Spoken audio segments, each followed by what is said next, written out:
Joey, how can you effectively maintain the desired height when you have to deal with warp plates or movements? Yeah, so indeed, Olga, and like I said, you have two phases. Now the second phase is height following. Now if the plate is not leveled, and again the tube is never round, so you've got egg-shaped tubes quite often, then we also try to follow that surface of the material itself. And we try to do that with various methods, but let's just first focus on plate processing. What is important, and that's actually the case with all kinds of profiles, is that you want to keep the nozzle at exactly the same distance from the material, because the arc shape is defined by when it exits the nozzle. That's where that's what is important. However, what we do with plate processing is we try to follow the height based on the plasma arc length. Now the plasma arc length is measured based on the electrode towards the material.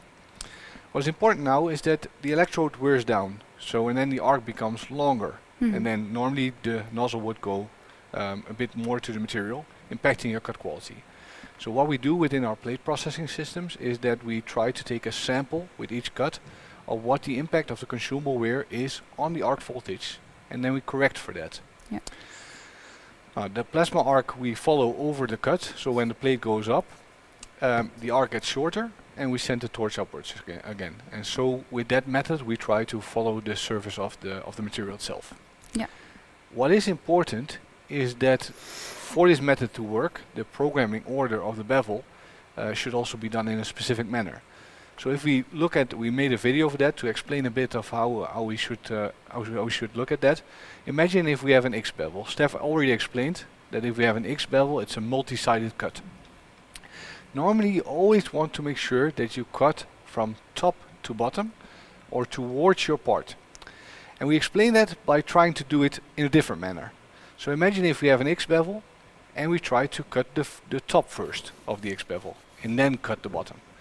If we cut the top first, what can happen is that the waste material can move compared to the part. Now it can move upwards or it can move downwards, it doesn't really matter. But imagine if the waste would have moved downwards compared to the part. Because you could have imagined there's a curve, cutting curve between the waste and between the part. So there's space to move. Now if the material then moves and we try to follow the height of the second cut, so the bottom one, you can see that we follow the height based on the level of the waste material.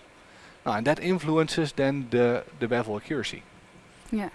So the programming order is really relevant. You always should work from bottom to top. Now, and to finalize this, of course in CAM packages normally this all goes automatically, so customers normally should not worry.